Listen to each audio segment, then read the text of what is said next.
All right, let's jump right into this explainer.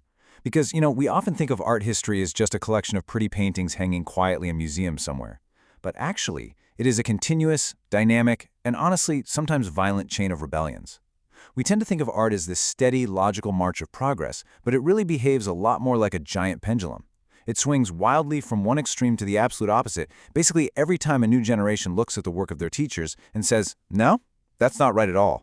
To really understand this long history of rule breakers, we have to ask ourselves a pretty fundamental question right out of the gate. Is art supposed to be beautiful, or is it supposed to be true?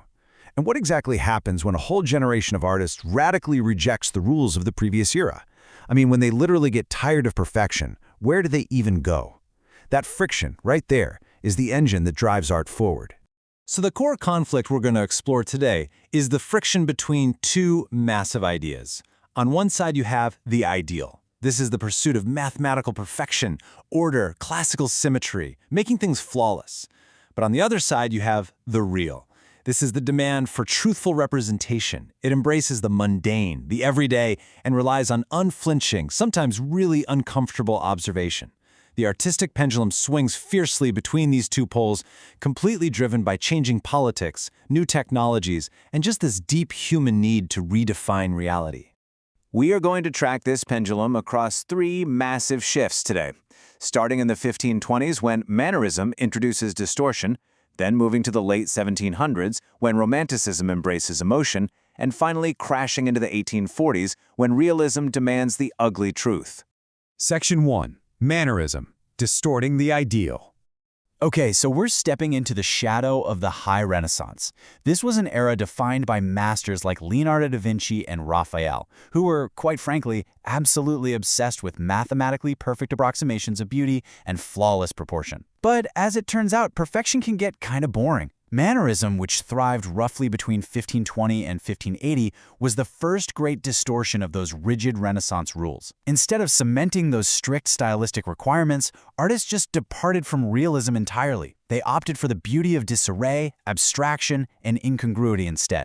This was a total rebellion against everything that came right before it. These artists completely tossed out mathematical proportion. They intentionally unbalanced their compositions just to create this palpable psychological tension. You start seeing these incredibly elongated, almost stretchy figures in paintings. And in architecture, they mixed angular and curved design elements to create these jarring asymmetrical layouts. It was a very intellectual space that purposely pointed out the artificial nature of art itself. And the crazy thing is, even the undisputed masters broke the rules. Take Michelangelo's David. We always think of it as the absolute peak of Renaissance perfection, right?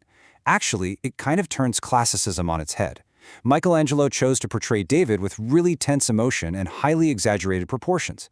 Think about the massive size of his hands and his head. That curvature and elongation actually served to spiral the viewer's gaze upward. He prioritized dramatic, theatrical impact way over strict mathematical human anatomy. Section 2. Romanticism, the emotional escape. Fast forward to the late 18th century, and the world had completely changed. The Enlightenment had brought this huge focus on cold, rigid logic, reason, and scientific positivism. Well, feeling totally boxed in by this order, Romanticism exploded across Europe and the US as a direct, visceral reaction. It exalted a person's creativity, sensation, and intuition as the ultimate ways to experience the world. If the Enlightenment was entirely about the brain, Romanticism was 100% about the heart. For these artists and thinkers, imagination wasn't just, daydreaming or zoning out. It was elevated as the supreme, creative superpower of the human mind. They genuinely believed that by uniting reason and feeling, the imagination became the ultimate synthesizing tool. It allowed humans to literally constitute and make sense of their reality in a world that was industrializing way too fast. The German poet Friedrich Schlegel actually coined the term romantic to describe this massive shift. He gave us this really concise definition: literature depicting emotional matter in an imaginative form. Artists were no longer looking outward at a perfectly ordered classical past. Instead, they were looking deeply inward, using their minds to explore the absolute depths of human emotion. This whole movement was defined by an intense emphasis on extreme individualism and subjectivity. There was this profound worship of nature, which offered a much-needed escape from the dirty, crowded cities of the Industrial Revolution. As the poet William Wordsworth described it, Art became the spontaneous overflow of powerful feelings. The Romantics believed that a genius creator, almost half unconscious of their own creation, could read nature like a system of symbols to escape the harsh coldness of modernity. Section 3. Realism. The ugly truth. But listen, that emotional fantasy, it couldn't last forever.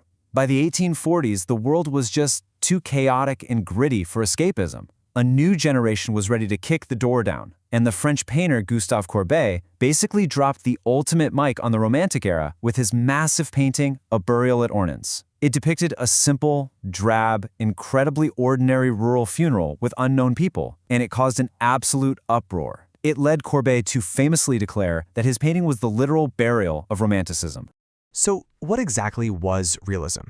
Well, it was the first explicitly anti-institutional art movement. Realism was the attempt to represent subject matter completely truthfully, without any artificiality, spiritual exaggeration, or idealization whatsoever.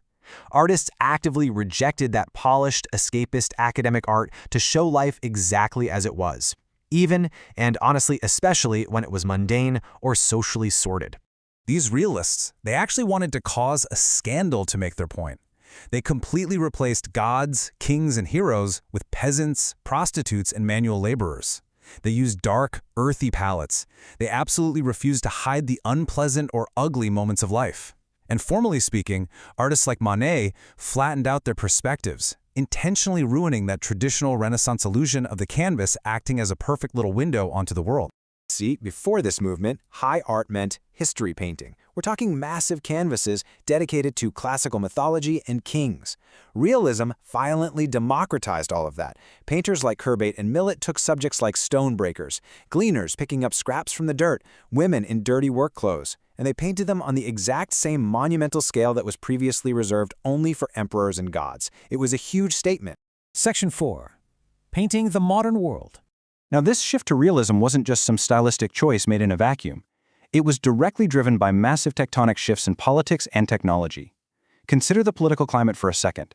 The 1848 French Revolution established universal male suffrage. Suddenly, overnight, the rural poor and the working class were the political equals of the wealthy Parisian elite. The rise of leftist politics meant the working class simply could no longer be ignored, and the art exploded to reflect this intense new social reality. And then there's the tech side of things. In 1839, Louis Daguerre publicly demonstrated the daguerreotype, basically giving the world photography. Boom! Suddenly there's a machine that provides absolute, unidealized visual veracity.